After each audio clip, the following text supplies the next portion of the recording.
What's going on, Todd? Yeah. Oh, man, if people could only see our pre-talk before we actually start recording, it would be hilarious. It Hilarious. would go viral. We would be a Well, viral sensation. or it would be shadow banned. Well, who knows? And there would be several hits on our life. There would be Oh, wow. there would be several contracts on our life for sure. Like Oh. more than there already are. I don't know. I'm just a nice Canadian. You're a full American, apparently. It's true. It's true. Good Oh. guy, bad guy, bad guy, good guy. Oh, there we go. Good cop, bad cop. That's how we do. Good cop, bad cop. I'm the bad cop. I'll be the heel. I'll be the heel. The heels make more money anyway. Yeah, I'm sure you don't mind. I'm sure you don't mind. Yeah, It's I am built the into heel. you. It's built into you, and it's very fitting for our topic today, the art of war for self-defense. Pretty cool. Sun Tzu is the art of war and how it applies to self-defense. Yeah, man. Yeah. Yeah. Only the real defenders will be watching this one. Real quick, it was so funny. There was I forget what video I did. I did a video with Buddha Brothers, went pretty viral, like 5 or 10 million or something like that.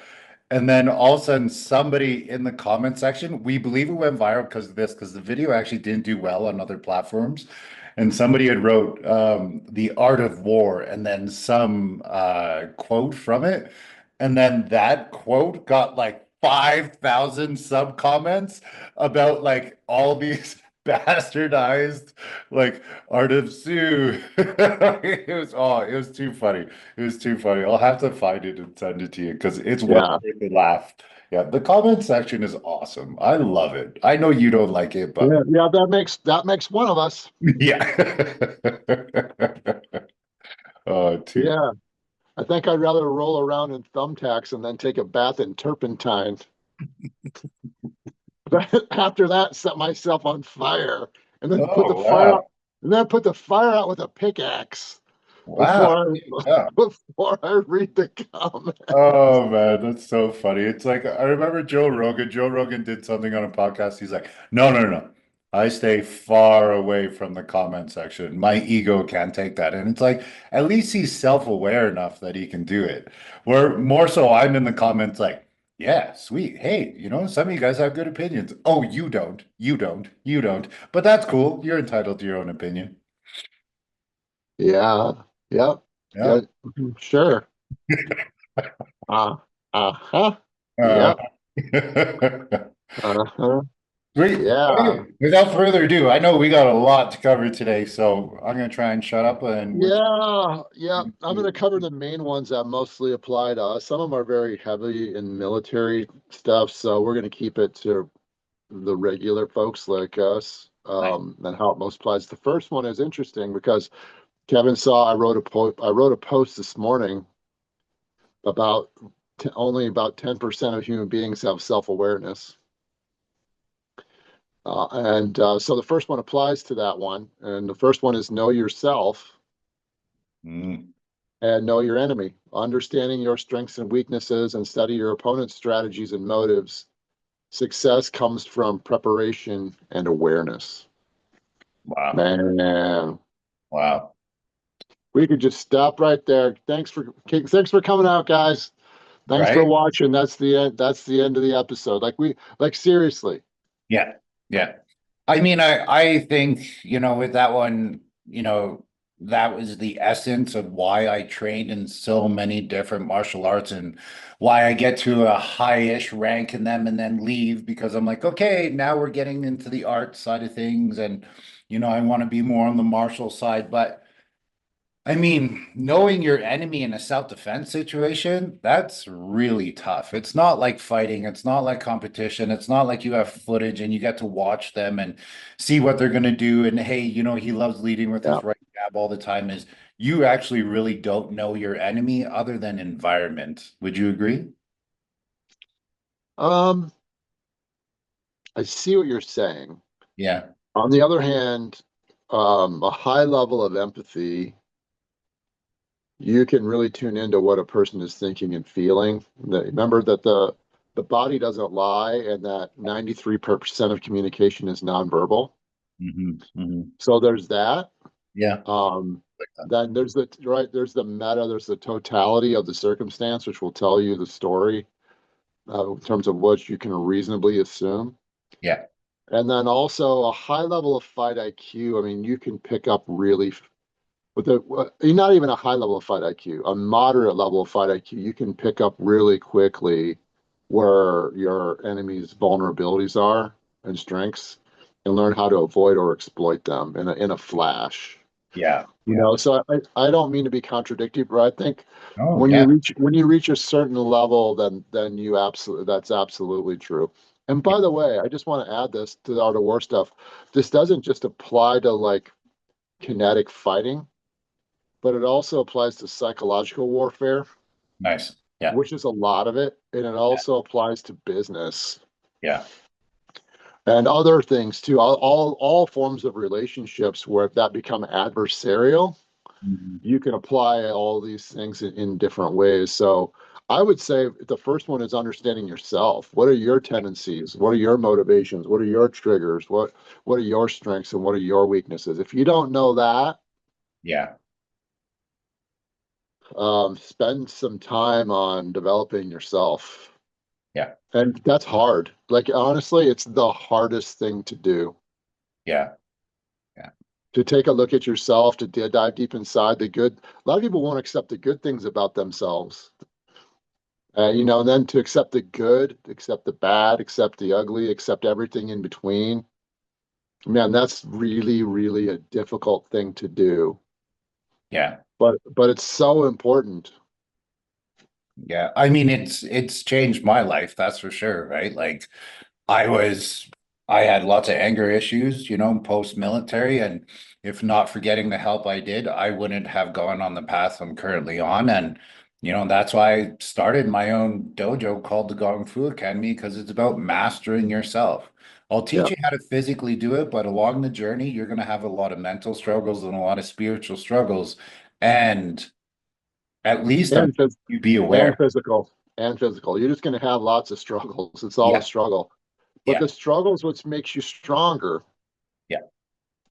You have to go through that. Like and that, you know, I think that enlightened and evolved people all go through a dark night of the soul, you know, where Numerous. they face that, yeah, they face that dark part of themselves, and um they embrace that, and then once they've embraced it and they know that they're in control of it, it's not in control of them, right?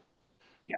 So true. um it sounds kind of touchy feely, but man, like if you really want to understand how to protect yourself, you need to spend some time on that. Yeah. Yeah. Well, I mean, the ego is our best teacher, but a lot of people look at their ego as a bad thing. I love my ego, right? I used to push it aside. Oh, I can't believe. Obviously. Yeah. Okay there, Mister. I attract 25-year-old girls who keep staring at me. Okay, Mr. Ain't got nothing, do you? No, because I'm the good guy. Or I'm I just an had oxygen something with the martial I arts. had something good there, but I lost it because I was Yeah. listening to listen, it's not my fault that 25-year-old chicks think I'm hot. You're right. It's not your fault. It's not your So fault. here's the next one, Okay. which this is a good segue from the last one. All warfare is based on deception. So then the question is, are you deceiving yourself about yourself? Nice. Then do you know how to deceive your adversary in a way where you're not telegraphing your intent? Yeah. Yeah. Right? We want to obfuscate, right? That's the whole idea. As Bruce Lee said, be shapeless, be formless. Mm. You pour So water true. into a cup, it becomes the cup. Yes. You Yes. pour water into a teapot, it becomes the teapot. Oh. Water can flow or it can crash. Be water, my friend. How long did it take for you to memorize that, Todd? I don't know. He's got So a poster in his bedroom, I bet. up here, yeah, yeah. Appear weak when you are strong, and strong when you are weak. Mm. When you are close, appear far away. When you are far away, appear close. Yeah. When you are many, appear few. When you are few, appear many. Right? So you're projecting the opposite of actually of what you are or what's happening when it comes time for warfare. Okay, I'm glad that you put that caveat there when it becomes time for warfare, right? When Because it's up time for until that warfare. point, right, is you don't want to be a soft target so that they are going to approach you. You want to be a hard target so that they're Yeah, targeting you. But if it becomes too late where war or combat or actual yeah, business skills are needed, yeah. yeah, okay, sweet. And also, you don't want to be inauthentic. You don't want to project something other than what you are, Yeah, right? When we'll get into those other points too. But when it comes time for war, it's time to be deceptive. yeah, Appear weak when you're strong. Then mislead your enemy to gain an advantage, and then use the element of surprise to disorient and dominate. Right? That's right. You're taking the initiative and keeping the initiative, keeping them reacting to you instead of you reacting to them. nice, nice. Love it. Right? All applies to self-defense in a very big way. Yeah. You can see some of our other episodes about that will tie into that. For sure. Um, Next one, win without fighting. The greatest victory is defeating the enemy without conflict. Oh, Disrupt, disrupt your enemy's plans before the battle begins. This goes down to the 5 stages of violent crime that we did in the past. And yep. then you use diplomacy, alliances, and subterfuge to avoid bloodshed. If you don't have to tangle, don't tangle. No I matter mean, how no matter how dominant you can be. yeah, This isn't about kicking ass. So this is the conflict avoidance part, right? yeah, exactly. Yeah. I will say this. There are caveats to this as well, and this in all different forms of relationships in life. There's a time and a place to throw down the gauntlet Yeah. and say enough is enough, Yeah. not just for yourself, but for others as well. Or if there's somebody in the neighborhood, or in your life who's a fraud, Yeah. or there's a rapist in your neighborhood, right? There's a time to confront them to let them know, like Kevin and I have said many times, right? It's good men who have the capacity for aggression who keep the psychopaths in line. So we're not saying that you should be conflict avoidant at all costs, that you should be completely agreeable, but you should know when and how to execute those confrontations. And know that if you do confront your enemy, that you should be prepared to back it up. And I mean, back it up, back it up. Yeah.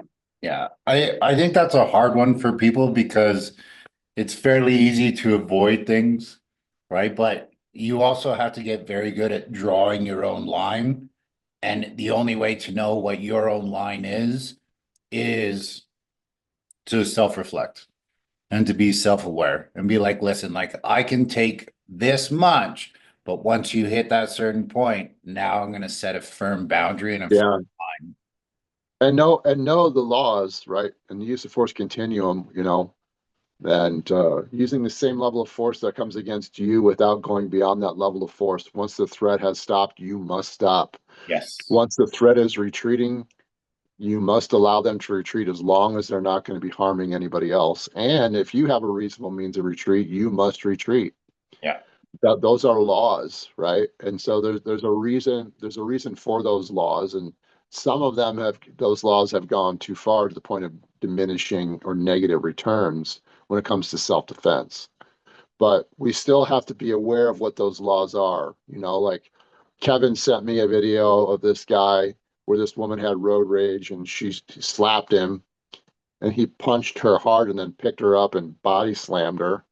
Yeah. He would have been justified to punch her back so she couldn't hurt him anymore. But Yeah. to pick her up and body slam her, man, that's excessive force, right? Yep. So know yourself, right? Yeah. Well, Well, like you why can tell why you. and then why even get out of the car? It's just a angry old lady. Like what no matter who it is, why get out of the car if you like there's no point. Yeah. So Kevin and I have talked about that a lot in the past, but we need to understand how all of this works. And it's all the art of war stuff, right? It really is. I mean, I love the idea of conflict avoidance, right? But one thing that I really realized, like for myself to help people was I used to honk the horn quite a bit, right? And I was just mad. I was like, idiot, bad driver, what are you doing? And then my son comes into the world and I honk. He's like, what are you honking the horn for, Dad? I'm like, oh. I'm like, damn. I'm like, that's true. I don't need to honk the horn. He's like, no, yeah. He's like, are we just honking the horn for fun? I'm like, yeah, it's fun. Yeah. Right. But it was honestly so true. And it's like there's so much you could do to prevent situations from happening, but it always comes down to yourself. Yeah, it's true, Always. man. Yeah. It's true. It's what I love so much about training and fighting, especially jujitsu. I don't know, there's something about jujitsu or no-gi grappling, sport grappling is like it's mostly you versus you. And Oh, eventually who you really are is gonna come out. You know, like I always say, like how do you know it's inside a sponge is that you squeeze it, you yeah. know, Nice. I love and that. what you project effortlessly under pressure, the overwhelming majority of the time, not all the time, Yeah. Yeah. but the overwhelming majority of the time, that's the what matters most. Everyone has a bad moment or a bad day. That's not Yeah. what I'm saying. Yeah. Is the definition of character, Yes. Yeah. right? And so that's what's so great about it. Um, it's why I like training at another gym. And because I don't have any well, I do now, but I actually don't like that I have any level of status there. But I mean, there's still a lot of people at that gym that don't know whatever my status is at that gym. Yeah. So if they're talking shit to me, it's great because I got to deal with that, Yeah. right? If they're smashing me or whatever, and they're not being cool with it, or that's Todd dealing with Todd. Yeah. Yeah. And I've got to, and then also the failures and the pressures that come along with that. It's sort of like the ultimate in self refinement. That's why it's, you know, personal development through positive resistance, right? Yeah, it's jujitsu, like I said, and like you said, it's amazing because it forces you to do it, right? And I was gonna ask your opinion on it, but I believe that a lot of people leave jujitsu at blue belt because they opened the door, they started on the journey, they wanted to finish their goal, which was great. I want to get my blue belt in jits, which is hard. It's not an easy task, right? They go through the process, they suffer, they suffer, they suffer, they suffer. They become a pretty decent weapon. Like a blue belt in jiu-jitsu on the ground can do a good job of defending themselves for sure. And then all of a sudden, what I feel like after blue belt, they're like, I don't want to keep going through that. Right. I was there because I achieved my goal and I had a financial obligation to the dojo. But then they're like, once I got my blue belt, I'm done. And I think they're done because they're done having to self-reflect. They're done having to, like a lot of people say they'll make it to black belt. They'll make it to black belt. And it's like if that's your goal, that's fantastic. You and I speak the same language, right? But I think there's a lot of people in this world who are like, okay, I did it. I seen what that was like, and I'm gonna close that door now because that door opened up way too much in my life. Like I'm always reminded of every student who is large or strong, typically men, right? And at the end of a roll or something, I'm like, I bet you have control issues at home too. And they're Ah! like, and they're just like, what are you talking about?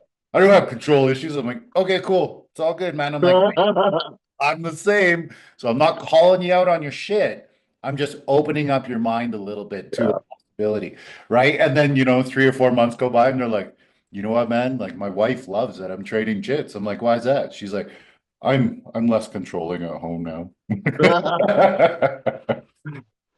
There's a lot of pain in that, man. There's a lot of pain and a lot of failure in both, right? And so it's how like there's no failure, there's only feedback. That's how we look at it. Love that. That's that's where it's at. One, boom. The self-defense industry is broken, wouldn't you agree? Have you gone from martial art to martial art looking for the responses that you need to have for a self-defense situation? Well, I spent 35 years training in martial arts. I acquired 7 different black belts to find out that when I pressure tested their shit, it didn't work. So what did I do? I had to come up with my own system. Make sure to check it out at BudoBrothers.com. Build the confidence you need to stay safe. All right. Next one. Avoid prolonged warfare. Wars that drag on exhaust resources and morale. Strike swiftly and decisively to minimize losses. Time is a critical factor in maintaining momentum. Mm, So, when possible, finish that fight in one way or another as quickly as you can, even if that means escape and evasion, yep. right? There's a time to retreat. So, um, the longer that conflict goes on, the greater the level of escalation and the greater the probability that things will not go your way, no matter how well planned and how well trained that you are. It's just how the gods of war work with a small g, Yeah. right? You can do everything right and be a casualty, and you So, can do everything wrong and come out smelling like a rose. It's just the way it works. yeah. But the more that you train and the greater your level of awareness, the higher the probability of your having a positive outcome, right? That's the idea. Yeah.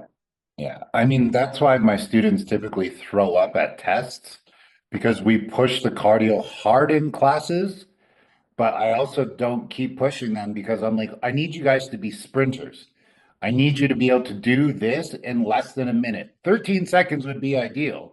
But if you can't do it in that short amount of time, I need you to be able to get there. And then they stop, they take a little rest, and then they fight again. They stop, they take a little. But at a test, it's like 15 minutes straight, and they're like, bucket, bucket, bucket.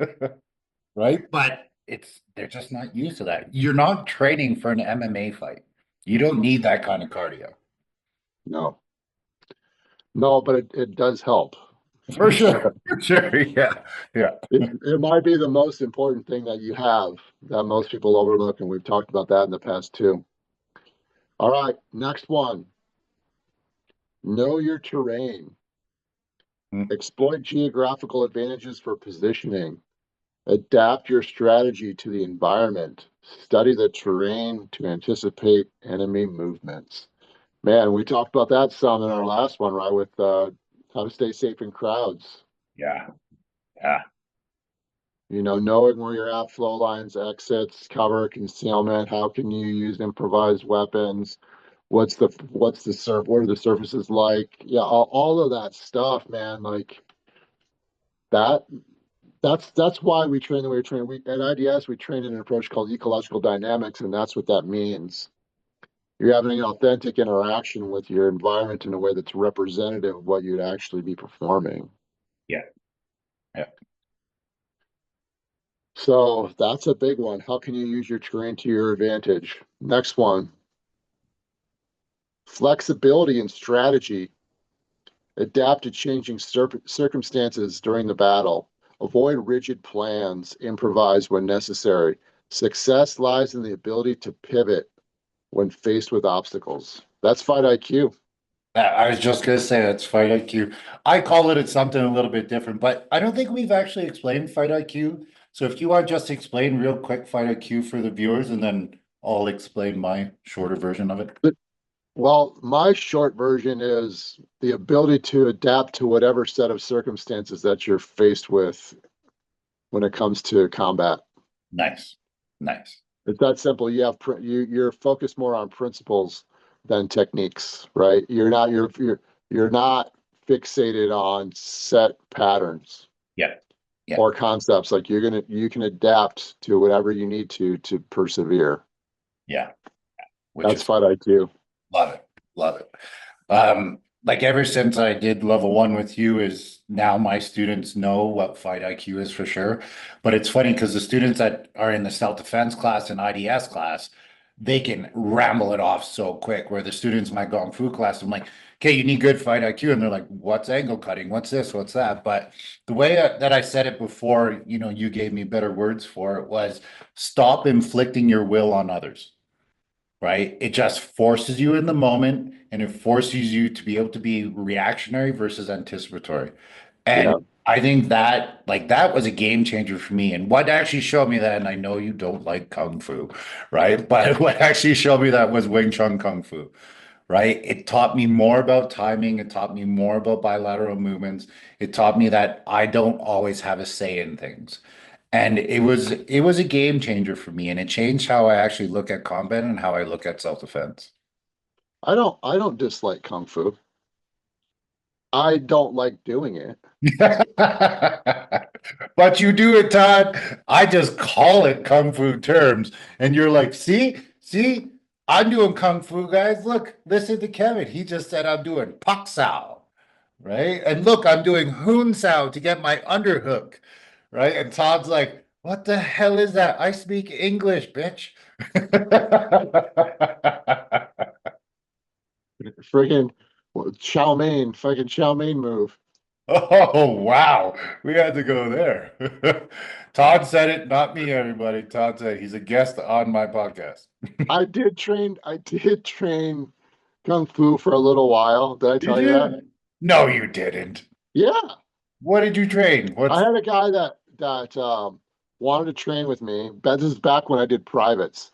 And he's super high up in Kung Fu. In fact, my good friend who you know, Nat McIntyre, he owned a Kung Fu gym. Oh, okay. He's amazing. Yeah, yeah, It's beautiful. yeah. So I went back when I did privates. Um, I had a guy who's like, "Hey, I do. Like, he's like I knew who he was. He's like a super guru in kung fu." Okay, He yeah. goes, "Hey, you want to do a trade? I'll teach you some kung fu." And I'm like, "Yeah." And then like the second session, he stopped. He goes, "You fucking hate this, don't you?" And I go, "Yeah, Yeah. I hate this. This is Not my jam. stupid." See, that's what I'm really good at. I'm really good at teaching Eastern philosophies and Eastern techniques to North Americans who are like, I would never use this. Kung Fu is useless. I'm like, yes, but you already do it. And they're like, oh, I'm like, There, I just, yeah, there were actually some principles that he taught me that I still apply. beautiful. Beautiful. And I do give it credit for that. Look, mostly it's fun for me to talk shit about, I know, I know. but you know what I'm saying. For sure. Bro, I'm when just I keeping it can pass real, for man. I'm just keeping it real. when I can pass for any race, it helps me be able to talk to everybody. I'm like, who am I teaching here? Oh, I'm teaching a whole bunch of North Americans. I need to speak like this. Oh, I'm in, Europe. They're much more open to the It idea. isn't just the terminology. The Yes. terminology is annoying, but it isn't just that. The terminology in judo is annoying too, and Japanese jiu-jitsu is annoying too. Yeah. You know, it annoys me, right? Yeah. Do you know But what's funny is I actually don't teach any Japanese terms like for jujitsu at all. I'm like, no, no, no. This is Kesa. And they're like, is it Kesa Katami? Is it Kesa de? And I'm like, no, no, no, I don't care. Arm under, arm over. That's the translation. But we digress. yeah, yeah, that's cool. But you know, like I have a lot of respect for people who who um who love the art that much that they care about the terminology. Like I really Oh, sincerely do respect that. yeah, yeah. I just don't do it. It's not my jam either. Like you and I are the same thing or I similar. just don't I just don't do it. Yeah. Yeah. Um Having adaptive principles is a really big deal. You know, that's why the point of being principle based. You still there? Yeah, yeah. Oh, okay, I thought you freezed up. That's the point. Like the principles are adaptable, right? And don't mess with me, Kevin. And techniques are maladaptable. Was that your kung fu face? It's my O face, bro. Kung fu Kevin. That's his kung fu face. Like a record. Oh, All oh. right. So anyway, some people will pick up on what that is. What that comes from. That's a reference to a movie. All right. Anyway, let's get back to this. The next one, speed in the essence of war. Mm, Strike, strike quickly to catch the enemy off guard. Swift actions prevent the enemy from organizing a defense, and momentum is a critical advantage in combat. mm. Speed is a really important thing. However, you can go too fast Yeah. and get yourself out of control, and you can go faster than your decision making. And by the way, this also applies for how fast you shoot.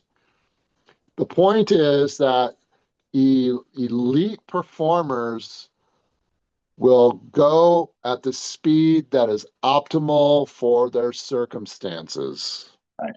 Yeah. Right. So if all you're doing is focusing on going fast, you're doing yourself a major disservice. And if you have instructors who are only talking about going fast, or that's what the emphasis is of their training is speed, like we could go on for hours on this. Like I just have a million things that go through my head on speed, but when it's talking about speed, it doesn't say going fast is the essence of war. Mhm. It says speed is the essence of war. So being able to manage your speed that's appropriate to your circumstances, because it's about timing over speed. Exactly. I was just about to say that. We're definitely going to do a topic. I'm writing that down right now. Speed, tempo, timing, because it's one that Oh, drives me insane, right? Is everybody likes to go fast. They do demonstrations fast. I get why you're doing the demonstrations fast, okay? Especially online. But the I don't. thing, I if don't, because then everyone thinks you got to go fast. And if you can't, listen, yeah, listen, yeah. hold on. No, shut up. I'm going to talk. Bad guy. Some people are just naturally fast, and Yes. some people aren't. Hold on. Now, some people say, well, Todd's just not fast. That's bullshit. Bullshit. I was a Division I track and field athlete. I was a sprinter in college. My body is built for speed. I am Absolutely. all fast twitch muscle fiber. I can do shit fast. Yeah. Okay. So fuck you if you are saying stupid shit like that. Okay. It's so mad. I love it. He's so aggressive. Fucker. Fucker. Damn comment section, I Kevin. know Can about you I read know them? about I know about speed, okay? Yeah. It's about being again the self-regulation to go like Yeah. anyway, go ahead. Yeah, I mean, one of my favorite sayings is if you can't do it slow, you shouldn't do it fast. Speed is an attribute that's built. Some of you may have it naturally built in you, like Todd, which is fantastic. But like for me, I did not. It took me decades to build speed. I was uncoordinated. I've broken like 15 bones in my body. I've had like 170 stitches because I was a fat kid that didn't know how to move his body.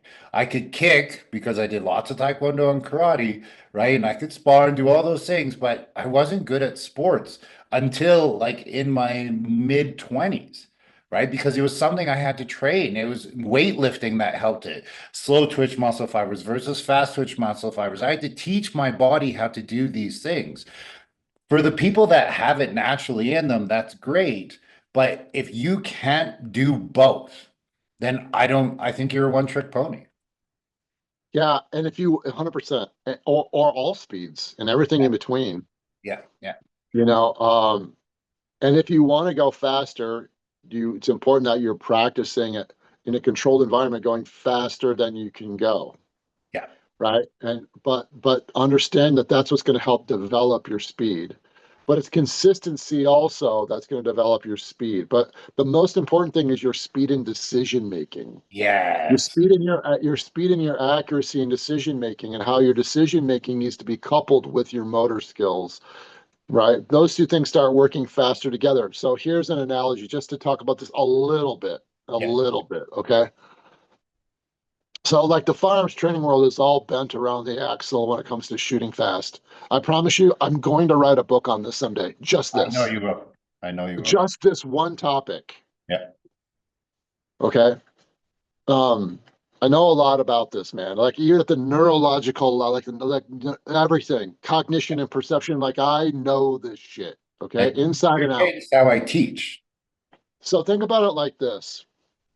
Think about it kind of like losing weight. So instead of thinking about you're constantly counting calories and you're constantly looking at the scale, Mhm. instead think about weaving the principles of a healthy lifestyle and turning your body into a fat burning machine all throughout your life. Yeah. Like I've helped over 100 people lose over 100 pounds Wow. when I did coaching. Okay. Wow. And I'm like, you're only going to look at the scale 3 times a year, Nice. Yeah. maybe four, maybe quarterly, right? Yeah. 3 or 4 times a year, because there's going to be natural ebbs and flows and fluctuations in weight. But when you're living a lifestyle in a specific way, you're going to lose weight slowly and gradually and permanently. Makes sense. It's the same with building speed. Like I don't have to check the shot timer every time. And by the way, that's only a moment in time. It doesn't tell me what the averages are or what the circumstances are, none of that. But when we're practicing on a regular basis, it's called negative splits and negative splitting.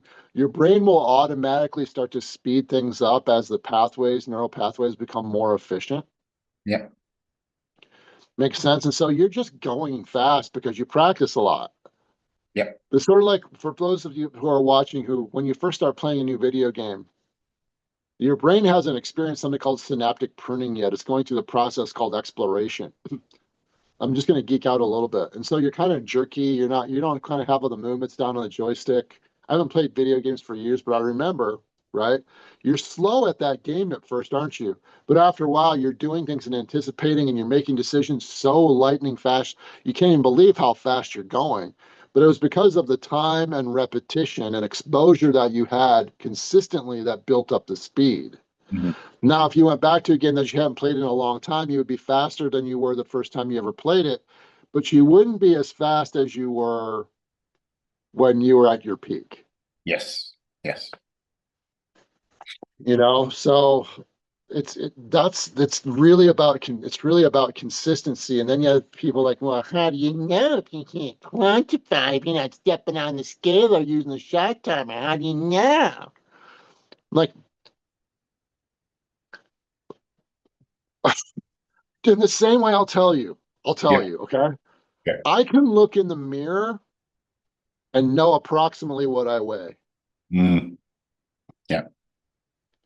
right? It's qualitative. I Yeah. can see how my clothes fit. Yeah. And not only that, it's not about what my weight is, it's about what my body mass index is. These are people who just cherry pick information because they want to sound like they have some special sauce and they know what they're talking about, right? It's just preposterous. Yeah. Yeah. When you really know how stuff works, it's preposterous. But the unassuming public just drinks it up, right? And like, yeah, well, you're just doing yourself harm. Yeah. Yeah. But they don't realize that because they don't know. They don't know because they're looking for quick solutions. They don't want to actually be self-aware and have to actually do some work or change their lifestyle. I mean, I used to be a personal trainer. I know all the excuses. I know all too well, and it's something that's tough. I'd say one of the biggest things, like I had said earlier, is you changed how I teach.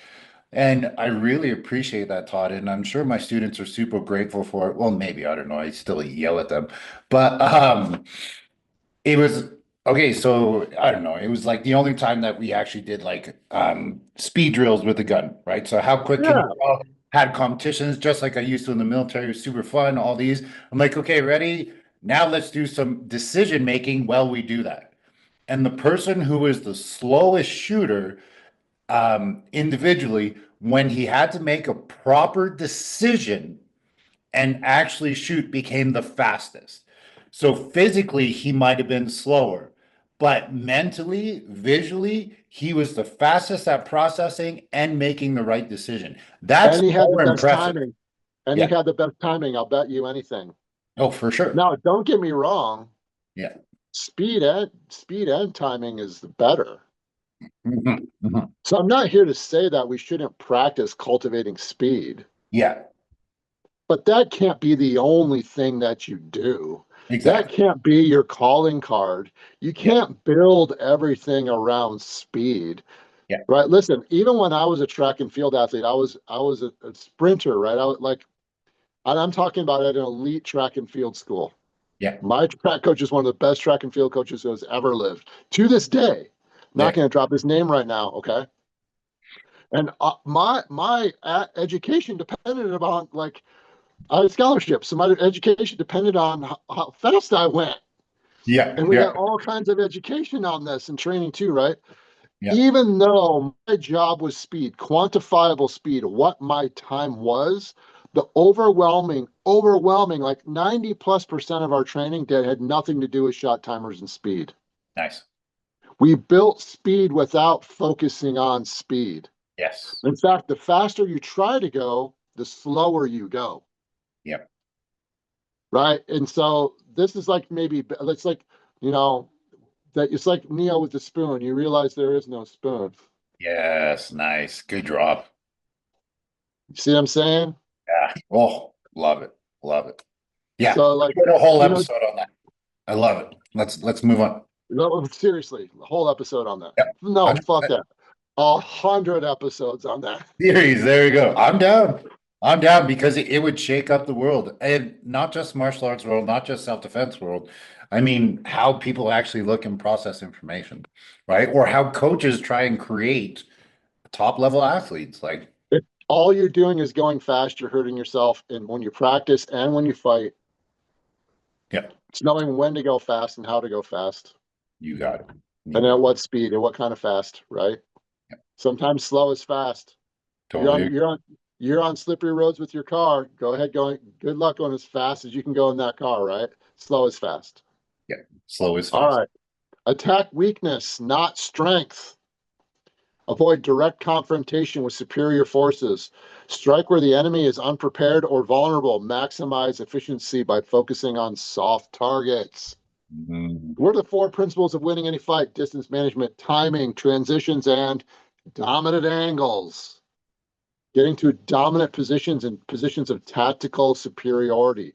That's what we're talking about. Don't take your enemy on, you know, head to head and whatever. Don't fight their fight. yeah. Yeah. Attack their vulnerabilities. Yeah. And it doesn't mean that groin shots and eye gouges are always going to work, comment section. Eye pokes and shit. Yeah. Yeah, good luck with that.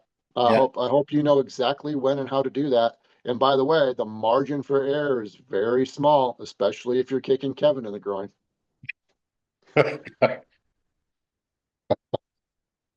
It's like, where is he going with this?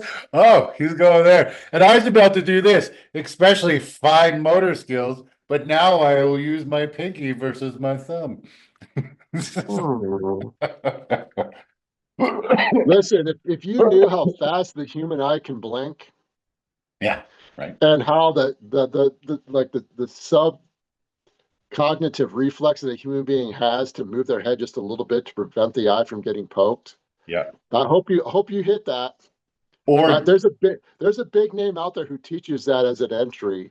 I know there's a lot You of know, and then I've had people when I'm teaching a seminar like, hey, I would be careful with that. Like, well, you don't know who taught that to me. I'm like, yeah, I do. I know who taught that to you. yeah. Yeah, good luck with that. And by the way, I hope you're in a very dominant position because if you're going to do it to them, guess what they're going to do back to you? Yeah. You Yeah. better hope damn well you're in a dominant position or a desperate position in a dominant position if you're going to do stuff like that. And there's a time and a place for sure. Like, I'm not saying that it won't work, right? I'm just saying it is not the end all be all of what many shitty self-defense courses teach, right? But it is, Same with kicking in the groin. Like, oh, I have so many stories about that. me too. Me too. Like, it's a fallacy. I'll just tell one super quick one. I promise I'll make it quick. I Okay. think I've told this on here before, but hey, it's worth repeating. It was an instructor course, and it was a course that really emphasizes the groin kick. Let's just put it that way. And I wonder who. the dude got kicked in the groin, and his nut was hanging outside of his nut cup, and it ruptured his testicle. Oh, but he didn't know it until 2.5 days later. So he finished the course with a ruptured testicle. Wow. And Wow. then when he went to the doctor afterward, they're like, yeah, you just did all of that with a ruptured testicle. And I mean, it was grueling, right? Yeah. So if he can finish that, like there's no guarantee. Like just Yeah. stop with the Yeah. bullshit. Yeah, I think it's because I'm 6'4" and mostly legs, right? And growing up with just kicking and especially Taekwondo, right? We do all these tournaments and I would get kicked in the groin all the time. And they're like, well, you need to wear a cup. I'm like, well, the cup limits it and they don't make an extra small, right? So it was really hard. It was really hard, right? But I was like, no. I was like, it'll be fine. So I've been kicked so hard in the groin that the nut actually pushed in, I'm saying right? I It have the pushed opposite inside. problem. Like I did an extra big one, and then I'm like walking around like, oh, I gotta carry this damn thing around too.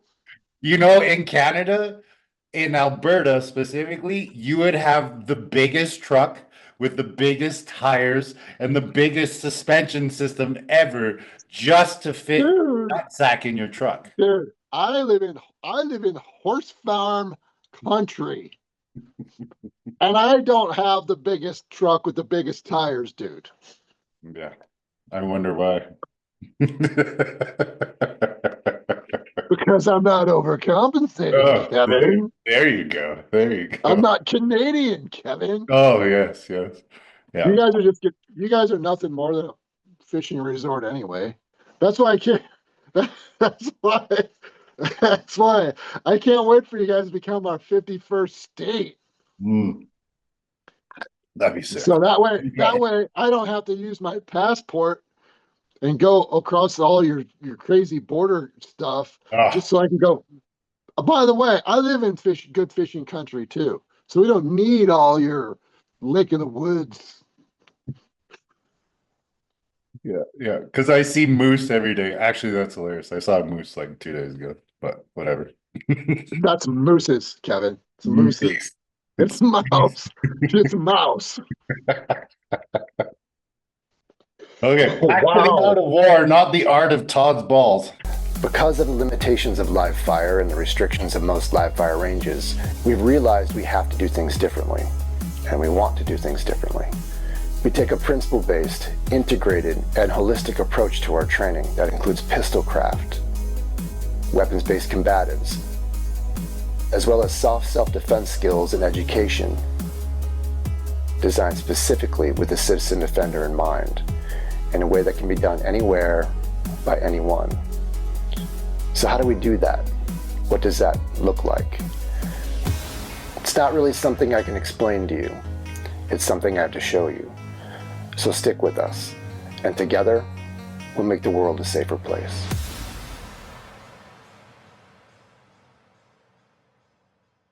Here's the next one.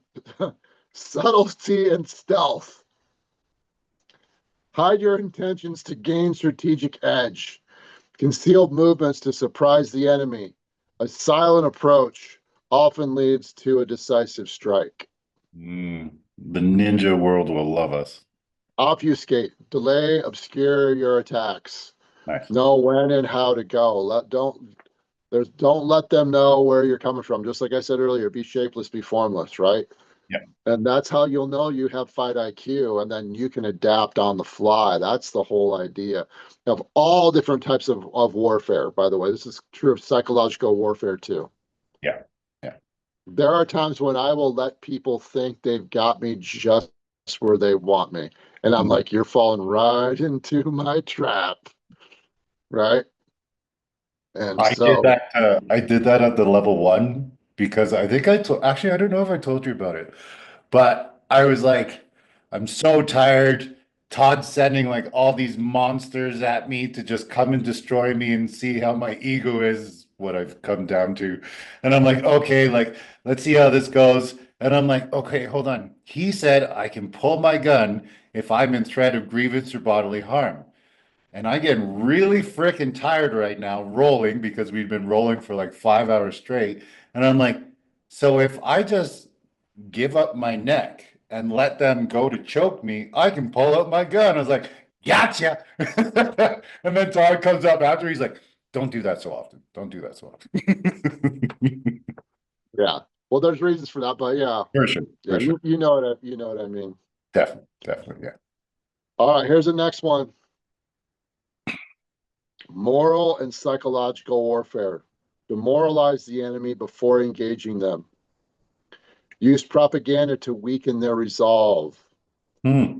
Persevere and morale your own troops, or preserve and morale your own troops. So don't worry about that last one. That's more for the military. But demoralize your enemy before you engage them. Use propaganda to weaken their resolve. So I'm going to wear them down first. I'm going to get them second guessing themselves, or second guessing what's happening or what's going to happen even before I do anything. Like, for example, like if I'm giving commands, an example that I might give during commands is like, just the police are on the way. Nice. Okay. Sorry, I can't help you. The police are on the way. Even though I haven't called the police, they aren't on the way, but they Yeah. don't know that. I really like that. I didn't know how I could use that in a self-defense situation. I went more to like, how am I going to help my family? I'm going to build up their confidence. I'm going to try and, teach them it's okay. Like they're going to be safe. They're going to be okay. But yeah, that's way, way better. I love that. Yeah. Cops are Or like, yeah. There's all kinds of techniques, right? That the psychological techniques that really, like, I know how getting somebody really amped up will really deteriorate their performance. Nice. Yeah. So you can play head games with them. Yeah. Or no response at all. As we've talked about in the past, that 1,000-mile stare. Yeah. Yeah. So you're getting them second guessing themselves, especially if you show no fear whatsoever. Nice. Nice. Cool. And the interesting thing about that is the more that you practice that, the less fearful you become. Yeah, so true. And now they're going, oh shit, like what have I gotten myself out to? And so now that starts to demoralize them. They start to think to themselves, oh, I'm about to bite into something that I can't chew. So now we're using that as a deterrent. Nice. And that's what we want. That's what we want. Yeah.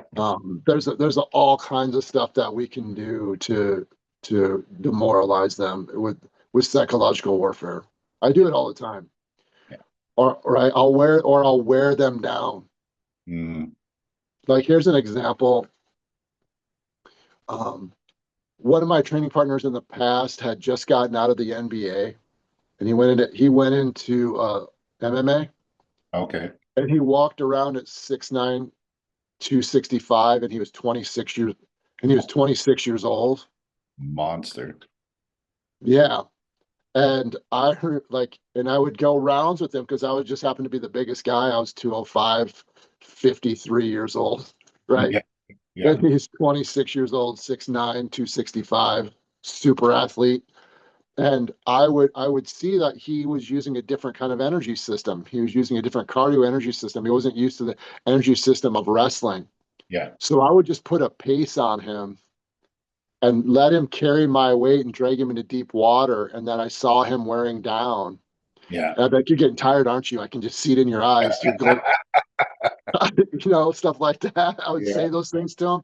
Oh, you're just getting more and more tired. I can just tell you're having a hard time breathing. You've never been in deep water before. You're just getting started. Like I would say things like that. And he just wouldn't. And then he just go, oh, let's just stop. Right. And I just keep going at him, trigger. And the next thing you know, he's on the ground. I'm on top of him in a compromised position. Right. And that just getting in his head like that and just keeping that pace on him would wear him down. Yeah. Now, most people would say if they saw us side by side, Todd doesn't stand a chance. But because of fight IQ and the art of war, I did stand a chance. You see what I'm saying? Beautiful. Yeah. Next, prepare for the unexpected. Anticipate and plan for contingencies. Remain calm and decisive in unforeseen situations. Flexibility in execution ensures survival and success. I mean, that's so well put. I would, for the audience who's still watching now and where we're at, like, today is January, is it the 18th? 15th, 16th, What's the date today? 16th, yeah. Something, January 16th, 2025. Right now is a really good time to prepare for the unexpected, I would say. Agreed. Right. And so I remember I told a story in the past about where I was wearing body armor, and the body armor saved my life. Yeah. And when I was being interviewed after that, and they asked me when I was being interviewed, were you wearing body armor? And I said, yeah. And they said, why were you wearing body armor? I'm like, for all the reasons that I couldn't expect. Yeah. And Yeah. it was actually something that happened that I didn't expect, where the body armor ended up saving my life. Right. So would it be in that I would say that you expected it then, or it was a possibility? I didn't expect what happened. Yeah, not what happened. Like I know I, that. I anticipated that I couldn't need the body armor, Yeah. but that wasn't why. What happened wasn't why I thought I Yeah. needed it. Yeah. Fair. Okay. I see what you're saying. Yeah. See what I'm saying? So I Yeah. was prepared for the unexpected. Yeah. Thank God. No kidding. No kidding. Because the body armor, yeah, anyway, that's another conversation. So, Just watch the last episode if you want more details on that. yeah, well, a few more. Not all of them, but a few For more. sure. For sure. Next, positioning determines success. Place your forces or your energy in advantageous positions before battle. Oh, it's such a big deal. Control the high ground and key choke points. Strategic placement can outweigh numerical disadvantage. So true. So true. Let's use some self-defense examples. Um, let's just say, for example, someone's squaring off for me, and it's an unknown. I'll take a subtle step so that I'm straddling their outside leg just so I have a slight angle on them. Yeah. Or I see multiple attackers. This sounds counterintuitive. I'll see multiple attackers that are showing intent and coming at me aggressively. So I back myself into a corner so they can't flank and circle me or get behind me. Or I'll get between cars to force them in and funnel them in. There's all types of things that we can do to position ourselves advantageously to begin with, or like we talked about in the last episode, in crowd control or in being safe in crowds. I'm staying to the outside, right?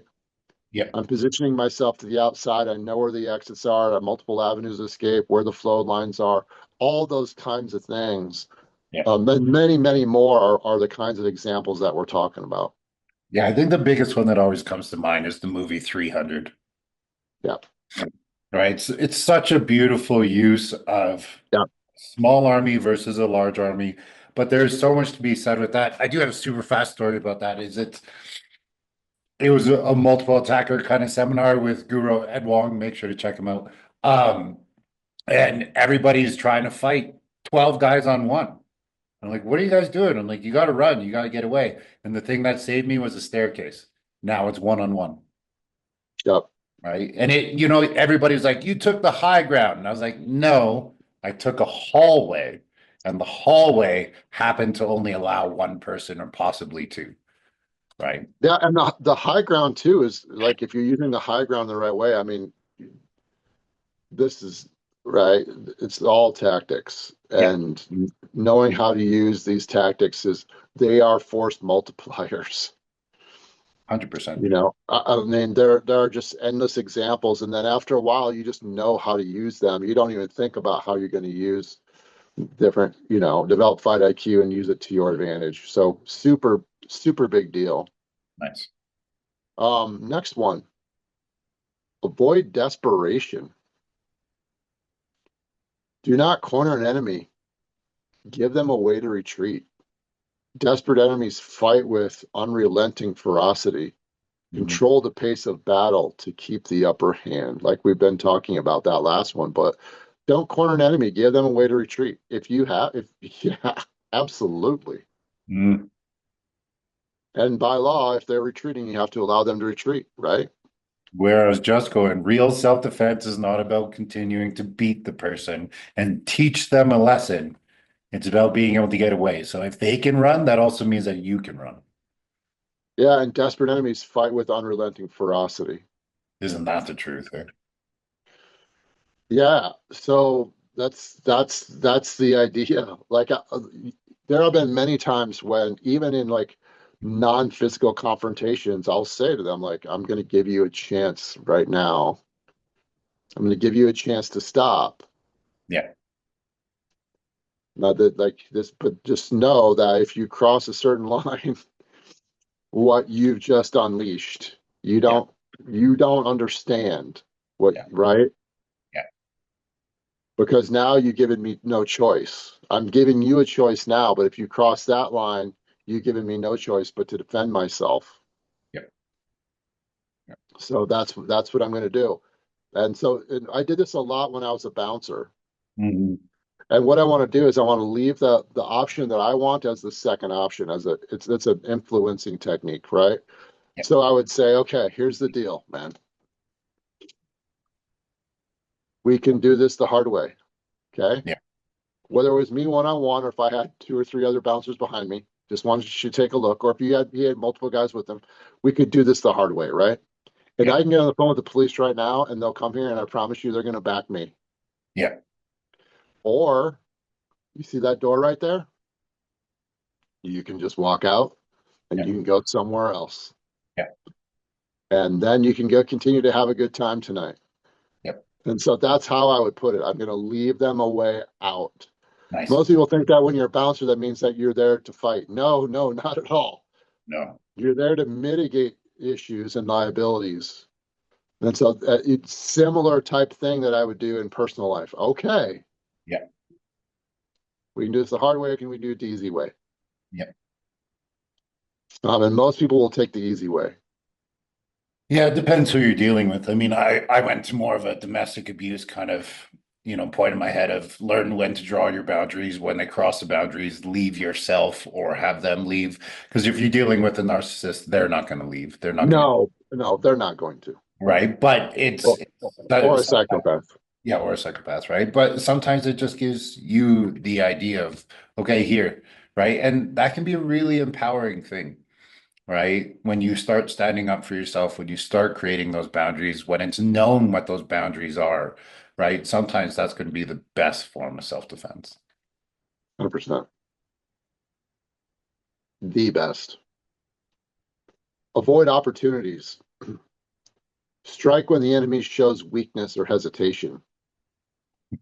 Exploit fleeting chances to turn the tide of the battle.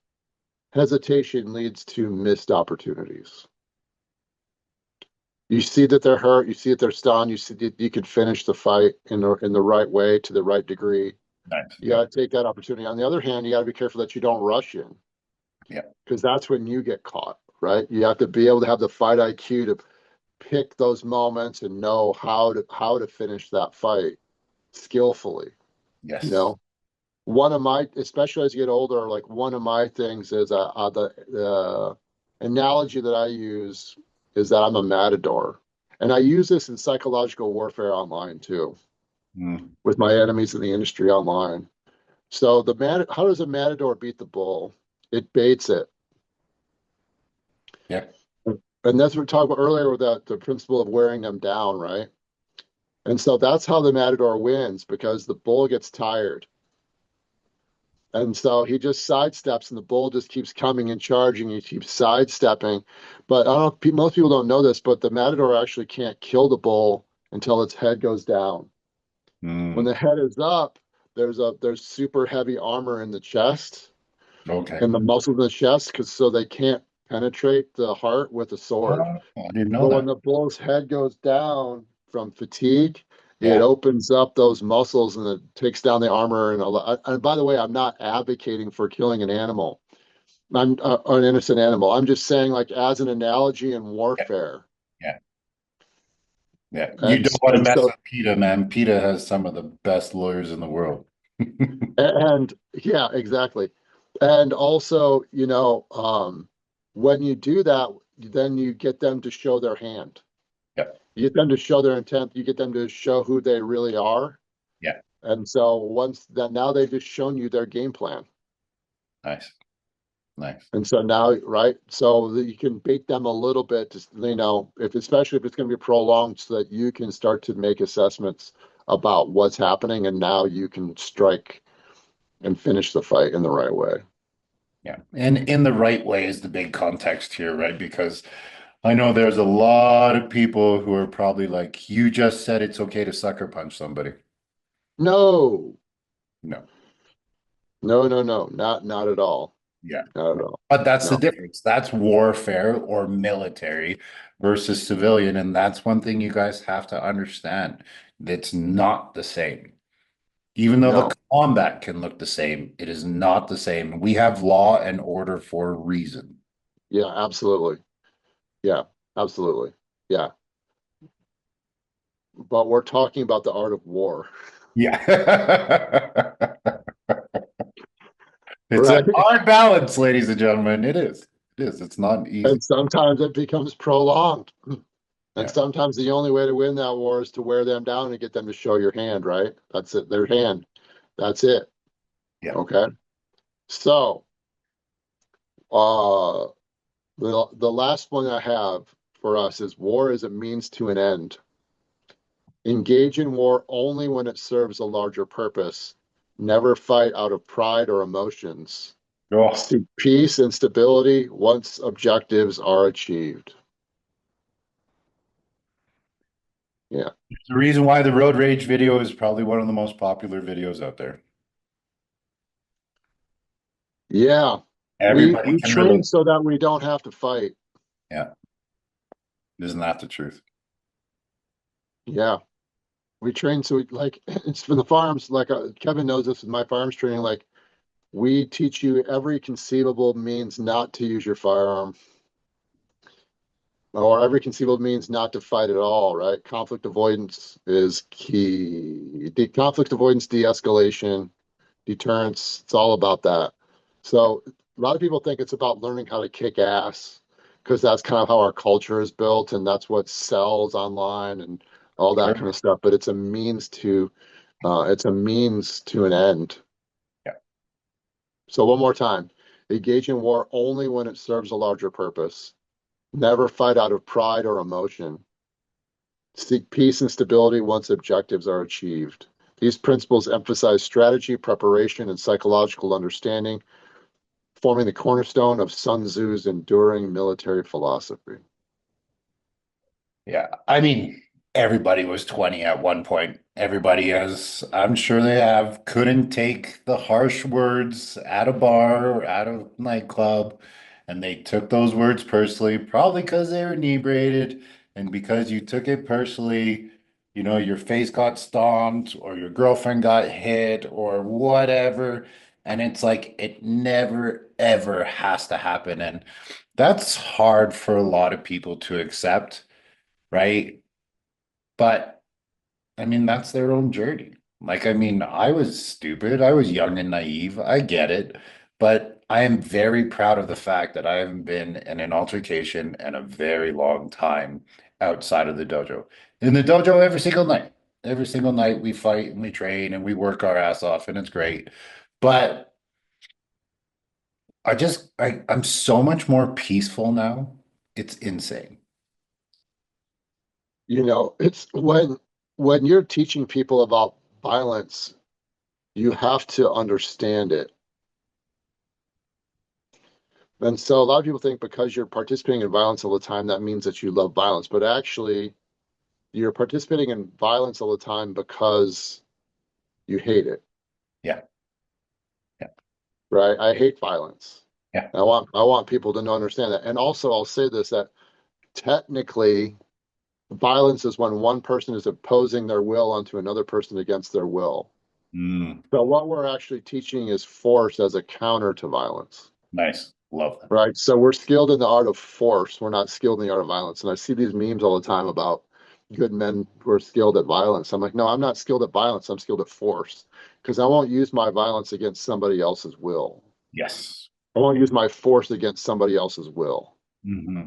Even if that means to intimidate or coerce, I won't. I will absolutely refuse to do that. Yeah. Yeah. So, in review, know yourself and your enemy. All warfare is based on deception. Win without fighting. Avoid prolonged warfare. Know the terrain. Flexibility and strategy. Speed is the essence of war. Attack weakness, not strength. Subtlety and stealth. Morale and psychological warfare. Excuse me. Prepare for the unexpected. Positioning determines success. Avoid desperation. Seize opportunities, and war is a means to an end. Awesome. Very cool. And I'm glad that you brought that up, and I'm glad we did it as a topic because it's a nice way to encompass a lot. I mean, we've been doing podcasts now for quite a few months to incorporate a lot of what we've already talked about, but just in another way or another mindset towards maybe a certain personality type that thinks about it in a different way, right? But This it's is the higher levels, the higher level of understanding. yeah, yeah. I think the biggest one there, at least for me, is just it's the ability to check your ego. And then that's going to be only achieved through self-reflection and self-awareness and actually putting the time and energy into doing that. You know, I I really think that a lot of martial arts places would benefit their students and themselves is if they focused maybe just a little bit more on the mental or the spiritual side of the training, right? Because it like, and maybe that's why I love Kung Fu so much and why I teach so many Eastern philosophies, right? Because especially in North America, like you go to a boxing gym, it's not very often, unless it obviously all depends on the coach, guys. I'm not labeling all boxing places, but people go there, they just want to fight, they just want to bang, right? And it's like there's a lot of lessons that you're going to learn. And that's where competition is fantastic because a lot of those lessons are going to be learned in competition, right? Because you're forcing yourself to possibly fail, right? Like look at some of the best fighters out there, look at some of the best, even golfers out there, right? Is they're riding the train, they're doing so well, they're winning, they're winning, they're winning, they're winning. They fail, Did you just ever throw win golf again. in? Hold on. Golf is such a We're mental talking game, about bro. warfare and fighting, and then you start talking about golf. For Man, you sure. want to talk about a turd in a punch bowl. Dude, no way. No way. That you played, man. You're just being devil's advocate right now. Golf is such a mental sport. If you can't get out of your head, you're toast. You're t Blah, blah, blah. Blah, blah, blah. It's not even a sport. It's like, but golf isn't even, I don't even know. Like, I think golf should be illegal. Sounds like you have some daddy issues about golf. There's no, there's no redeeming qualities about golf. It's just like, whatever. Whatever. It's like soccer, you know. Okay, Todd, always a pleasure, brother. Where can people find you if they want to see more of you, hear more of your annoying voice, or train with you? Yeah, check us out all over social media, Integrative Defense Strategies or Todd Fossey on most social media. Nice. We're always putting out educational training content and videos. Then also, we have a really cool school community with tons of courses and great info on there. Awesome. Less than $1 a day to join. Wow. SKOOL.com/IDS. And then also we have an online training program at IDScitizendefender.com. Awesome. Right on. Make sure to check out those socials, guys. Like and subscribe. Do all that stuff to help me out. At Self Defense Goat. Instagram, I think we're like 650,000 right now. Our next push is on YouTube. We're 850,000, 849,000 as of today. Let's try and push that to 1 million. Would really, really appreciate that. So Basically, I can get a gold button beside my head. But if you want to help support us financially, selfdefensego.ca is our Shopify store. Pick up some tactical pens, some sweet swag, and we'll go from there. If you want us to come teach you, send me an email, calgarygongfu.com, or check out my website, calgarygongfu.com. Always a pleasure, brother. We will see you very soon so you can continue enlightening us and definitely not overcompensate anything. Awesome. Stay safe, everybody. Take care.